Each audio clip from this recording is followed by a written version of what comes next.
Salut à toi, bienvenue dans cette nouvelle vidéo. Aujourd'hui, je vais partager avec vous une stratégie qui va vous permettre d'acheter une propriété au Canada grâce aux cartes de crédit. J'imagine que la majorité d'entre vous n'a jamais imaginé qu'on pouvait en fait acheter une maison avec une carte de crédit au Canada. Alors, c'est cette stratégie que je vais te partager dans cette vidéo. Reste bien scotché. Salut à toi une fois de plus et bienvenue dans cette vidéo. Si c'est la première fois que tu me découvres, je m'appelle Arthur au Canada et sur cette chaîne, je parle d'investissement immobilier. Je parle d'éducation financière dans le contexte canadien. Je parle également des réalités de la vie au Canada. Si ce sont des thématiques d'intérêt, je t'invite à t'abonner, activer la cloche de notification pour être informé des vidéos que je publie hebdomadairement. Alors, pour aller droit dans le sujet, comment est-ce que vous pouvez acheter une maison avec une carte de crédit au Canada?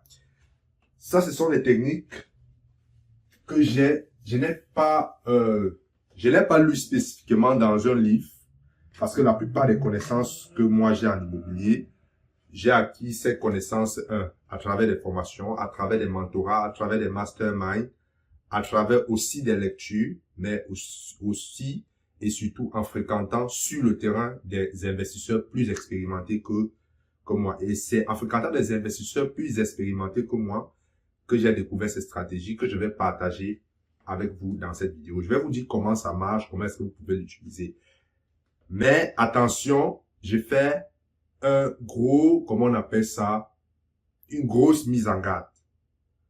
Je répète encore, je fais une grosse mise en garde. N'utilisez pas cette stratégie si vous n'êtes pas expérimenté. Acheter une propriété avec sa carte de crédit, je ne vous conseille pas d'utiliser votre carte de crédit pour appliquer dans les stratégies que je vais vous expliquer ici. Si vous n'avez pas de l'expérience, ne le faites pas. Je répète encore, j'ai appris cette stratégie auprès des investisseurs avancés, des personnes qui ont de l'expérience en immobilier. Ok? Moi, personnellement, je ne l'ai pas encore fait avec une carte de crédit. Je ne l'ai pas encore fait avec une carte de crédit. Donc, je vous partage ça à titre d'information pour que vous sachiez que cela existe et que cela s'est fait. Mais je vous mets en garde. Ne faites pas ça si vous n'avez pas l'expérience ou alors si vous ne savez pas comment est-ce que vous pouvez, n'est-ce pas, payer les intérêts sur une carte de crédit. On parle de carte de crédit 19, 20, 21%, voire parfois plus.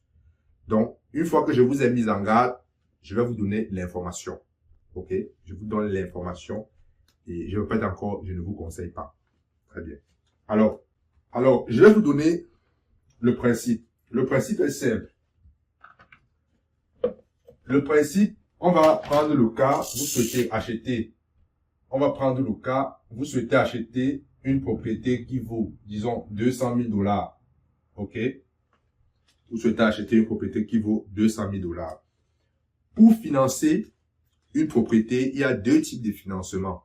Ok? Il y a deux niveaux de financement que vous devez traverser pour être propriétaire de l'immeuble, de la maison, bref, de la propriété. Le premier financement que vous devez avoir, c'est ce qu'on appelle un prêt conventionnel ou un financement bancaire. Ça, ici, je vais l'abréger, c'est le financement bancaire.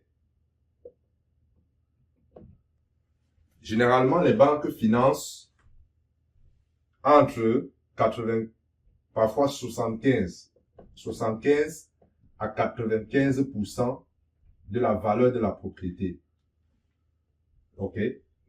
De la valeur de la propriété. Je vais abréger ça comme ça. Ça, c'est le premier financement. En principe, lorsque vous achetez 95%, c'est lorsque vous achetez soit un condo, soit une maison unifamiliale, soit un duplex. Maintenant, 90%, c'est lorsque vous achetez, disons, un triplex et un quadruplex. Ok? Allons à 80%. 80%, c'est pour tout.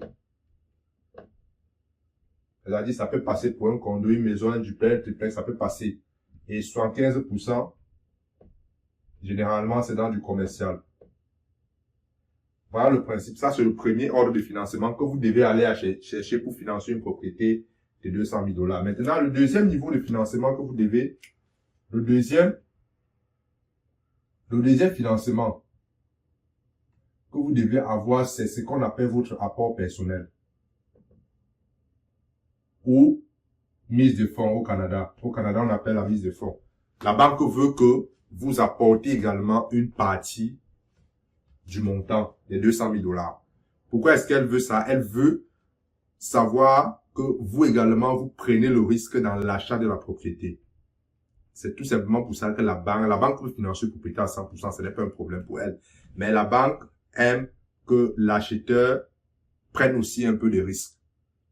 Ok? Que l'acheteur prenne le risque. Disons, on va se prendre dans le cas où vous allez financer à 80%. Ça, c'est un financement conventionnel à 80%. Donc, sur cette propriété de 200 000 $, votre mise de fonds, ok, sera de 20%, donc 40 000 $. Et, n'est-ce pas, le financement bancaire sera de 160 000 $. Ça, c'est la banque qui va fournir. Donc, ici, ça, c'est votre apport. Et cet apport, c'est ça que vous allez chercher sur une carte de crédit. Les 40 000 $, vous allez chercher sur une carte de crédit. Lorsque vous entendez, on dit souvent acheter sans argent, c'est ça. La carte de crédit, l'argent en principe qui est sur une carte de crédit ne vous appartient pas.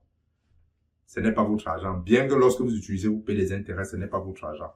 Si vous savez comment faire, comment utiliser stratégiquement, vous pouvez, n'est-ce pas, utiliser une carte de crédit pour acheter une maison. Donc ça, c'est une stratégie. Lorsque vous voulez acheter de l'immobilier sans argent, c'est une stratégie. Il y a, n'est-ce pas, plusieurs autres stratégies que vous pouvez utiliser pour, en fait, trouver la mise de fonds. Parce que c'est souvent ça qui dérange les premiers acheteurs. OK? Et je profite pour vous annoncer que j'ai créé un cours qui vous apprend comment aller chercher cette mise de fonds. C'est-à-dire aujourd'hui, vous venez d'arriver au Canada ou bien vous êtes là depuis, vous pensez acheter, vous êtes bloqué parce que vous n'avez pas la mise de fonds, vous ne savez pas comment trouver la mise de fonds, vous ne savez pas comment acheter une propriété sans argent. Quand je dis sans argent, ça veut simplement dire que l'argent ne sort pas de vos poches. OK? J'ai créé un cours où je partage la stratégie que j'ai utilisée pour acheter ma première propriété sans argent. Même la deuxième que j'ai achetée, je l'ai achetée sans argent. Et je partage tout ça dans une formation. La formation, je suis encore en train de la construire. Actuellement, il y a à peu près 4 chapitres. OK? Il y a 4 chapitres qui sont disponibles. Si vous êtes intéressé par ce cours, si vous voulez avoir accès dès maintenant, ben, ça sera avec, n'est-ce pas, un prix vraiment très, très, très avantageux pour vous. Donc, si vous êtes intéressé, je vais mettre mon courriel en dessous de cette vidéo.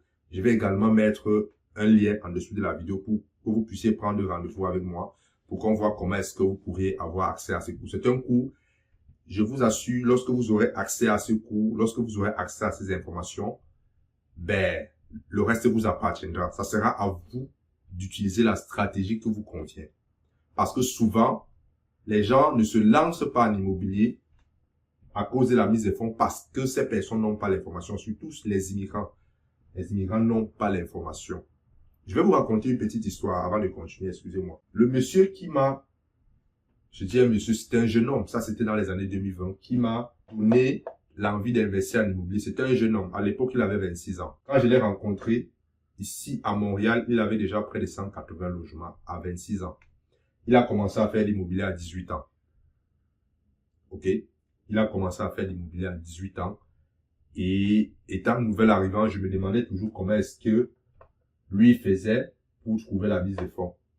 Et c'est lui il a commencé en 2020 à m'initier.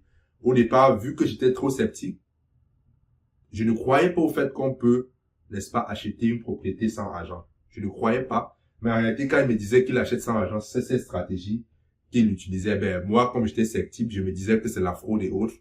Ben, écoute, je l'écoutais, mais je n'appliquais pas parce que j'avais peur que c'était la fraude jusqu'à ce que, à partir de fin 2022, que je me rende compte, que je vois d'autres personnes faire, je me dis, ça se fait. Et malheureusement, à cette époque-là, il n'était plus là. En 2022, il n'était plus là, il est rentré dans son pays. il a toujours ses immeubles à Montréal, il vit dans ce pays, il vit au Sri Lanka avec ses revenus, n'est-ce pas, tirés de l'immobilier ici. Donc, ça c'était la fin de l'histoire. Donc, contactez-moi simplement, on va continuer la vidéo. Donc, vous allez aller chercher ce montant sur votre carte de crédit. Vous allez sûrement vous demander, Arthur, avec une carte de crédit, comment est-ce que je fais pour payer le taux d'intérêt? Comment est-ce que je fais pour... Voilà, c'est tout à fait légitime. Les cartes de crédit, je rappelle, les taux d'intérêt varient de 19 à 21, 22%, parfois plus. Ok, donc lorsque les gens utilisent ces cartes de crédit, ils ont toujours, comment on appelle ça, un backup pour payer la carte de crédit. Ok, ils ont toujours un backup pour payer la carte de crédit. Je vous prends un cas simple. Je prends un cas simple pour que ça soit clair parce que je ne fais pas cette vidéo pour vous vendre du rêve, je sais qu'il y a des gens qui sont sceptiques, un peu comme moi à l'époque, mais je vais vous partager une stratégie que ces personnes utilisent, n'est-ce pas, pour acheter des propriétés avec la carte de crédit. Généralement, ces personnes, ce sont des personnes qui font ce qu'on appelle des flips. Ok? Ce sont des personnes qui font ce qu'on appelle des flips. Et ces gens qui font souvent des flips savent que elles vont acheter une propriété. Ces personnes-là vont acheter une propriété. Elles vont prendre leur carte de crédit. Parfois, elles utilisent des cartes de crédit pour faire l'achat, pour faire des rénovations. Ok? Elles vont acheter peut-être cette propriété à 200 000. Elles vont mettre la mise de fonds, par exemple, on a dit 40 000. Elles vont prendre sur une carte de crédit parce que vous pouvez avoir plusieurs cartes de crédit. Et les travaux, ça va peut-être coûter 30 000. OK? Donc, elles vont prendre en tout, disons, les autres frais. Je prends les autres frais accessoires, ça va peut-être prendre, disons, 10 000. OK? C'est un exemple, hein? Tout, quand je dis les autres frais aussi, les autres frais, c'est peut-être pour payer les intérêts sur la carte de crédit en attendant de rénover la maison et revendre. OK? Donc, ça va faire au total ici 80 000 $ qu'elles vont prendre sur leur carte de crédit, disons à 20%. OK? Mais elles savent que lorsqu'elles vont rénover la maison, la maison va valoir sûrement, ce sont des exemples que je prends et c'est comme ça que ça fonctionne. La maison va sûrement valoir 380 000 par exemple. OK? La maison va valoir 380 000 $. Et elles vont vendre à 380 000 $. Vous voyez que en vendant à 380 000 $, on enlève, n'est-ce pas? Il y a eu le financement de 160 000. On enlève 160 000. On enlève 160 000. OK? Et puis on enlève 80 000. Il reste 140 000. OK? Vous voyez? J'espère que je ne me suis pas trompé. OK, c'est ça. Donc, elles font un profit de 140 000. Donc, voilà un cas spécifique que les gens utilisent pour acheter des propriétés. Je vais prendre un deuxième exemple pour illustrer ça. Vous pouvez aussi utiliser votre carte de crédit si il y a parfois des banques et des sociétés émettrices de cartes de crédit qui, n'est-ce pas, donnent des cartes de crédit. Il y a parfois des cartes de crédit avec 0% d'intérêt sur peut-être 20 mois. Vous voyez que si vous prenez 40 000 $ sur une carte de crédit, ça ne vous coûte rien. Mais pour 20 mois. Donc, vous devez vous arranger à rembourser les 40 000 $, n'est-ce pas, avant les 20 mois. OK? Donc, vous pouvez utiliser, vous avez 20 mois pour utiliser la carte de crédit sans intérêt. D'accord? Vous voyez qu'en 20 mois, vous pouvez, n'est-ce pas, sortir, disons, les 40 000 pour rester simple. Vous achetez la propriété, vous ne payez 0 intérêt. Maintenant, quelques mois plus tard, vous partez faire ce qu'on appelle le refinancement. Ça, c'est une stratégie que je partage dans le cours dont je vous ai parlé il y a de cela quelques instants. Différentes stratégies que vous pouvez utiliser pour chercher trouver de l'argent, pas de vos poches forcément, pour acheter des propriétés. Parce qu'il y a une stratégie, il y a deux grandes stratégies. Lorsque vous n'avez pas l'argent pour investir en immobilier, soit vous utilisez des stratégies où vous n'allez pas mettre de l'argent, OK, pour acheter des propriétés, où vous allez mettre peu d'argent pour acheter une propriété. Soit il y a également la stratégie dans le cours dont je vous parle, il y a une autre stratégie où je vous montre comment aller chercher la mise de fonds par vous-même pour acheter, n'est-ce pas, des propriétés. C'est les deux grandes parties que je traite dans ce cours et également je parle d'autre chose. Donc, voilà comment vous pouvez acheter des propriétés avec la carte de crédit de façon globale. Maintenant, vous allez vous demander comment est-ce qu'on a des cartes de crédit, n'est-ce pas, de 40 000 $, 50 000 $. Généralement, ces cartes de crédit, c'est pour les personnes qui ont des gros salaires, soit pour les personnes qui ont des entreprises. Voilà les deux catégories de personnes qui peuvent avoir des cartes de crédit de 30, 40, 100 000, 150 000 même. Ok? Moi, à mon niveau, j'ai ma carte de crédit la plus grosse, je pense, c'est 15 000 $. J'ai une carte de crédit avec 15 000 $. Mais je suis en train de faire des démarches où on m'a déjà préqualifié pour une carte de crédit. Bref, je parlerai de ça dans une autre vidéo. Finalement, voilà comment est-ce que vous pouvez utiliser votre carte de crédit pour acheter une propriété au Canada. Je répète encore pour terminer cette vidéo, je ne conseille pas aux personnes qui n'ont pas d'expérience d'utiliser cette stratégie. Ou alors, si vous voulez l'utiliser, il faut avoir une porte de sortie. Parce que lorsque les taux d'intérêt de 20% s'appliquent, ça peut aller très vite et vous pouvez vous retrouver dans des sérieux problèmes. Donc moi, je ne veux pas vous vendre le rêve. Ça se fait, mais à des conditions spécifiques. Si vous voulez apprendre davantage sur comment aller chercher la mise de fonds, comment investir en immobilier sans votre argent, écrivez-moi en dessous de cette vidéo. J'ai mon courriel, j'ai également un lien que vous pouvez remplir, prendre rendez-vous avec moi pour qu'on discute de ce sujet. C'était là-dessus, ça m'a fait plaisir de partager cette vidéo avec vous. À la prochaine.